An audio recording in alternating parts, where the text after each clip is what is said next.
ஆகவே அவருடைய தொகுதி காப்பாற்றப்பட வேண்டும். அப்படின்னா ஒரு காலத்தில் வெற்றி பெற்ற தொகுதி பாமக.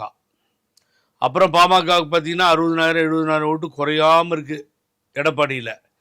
அதை எய்ம் பண்ணி தான் போன தடவையே ராஜ்யசபா சீட்டை கொடுத்தது, கட்சிக்காரனு கொடுக்காம.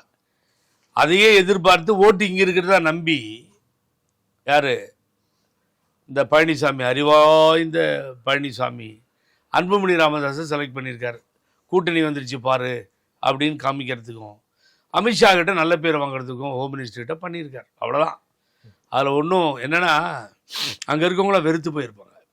அவங்க எண்ணங்கள் எப்படி இருக்கும் நான் சொல்கிறேன் கேளுங்க. முலாயம் யாதவ் சிங்கும் அகிலேஷ் யாதவ் ஃபைட்டு வர்றப்போ ஊபியில் 2 பேர்த்துக்கும் நம்ம பகமையாகிறது வேண்டாம், 2 பேர்த்துக்குமே ஓட்டு போடுறது வேண்டாம்னு ஒரு முடிவுக்கு வந்துட்டாங்க. பாமகவினுடைய சொத்துக்களாக இருக்கக்கூடிய அந்த தொண்டர்கள், அந்த நிர்வாகிகள் அப்படி தான் ஒரு முடிவுக்கு வர முடியும். நீங்கள் ஆளுகளை கூட்டு ஃபோர்ஸ் பண்ணி கூட்டத்தை கூட்டி நீங்கள் ஒரு பொதுக்குழு கூட்டுறது, நீங்கள் ஒரு ஊர்வலம் நடத்திக்கலாம், ஒன்றும் தப்பு இல்லை.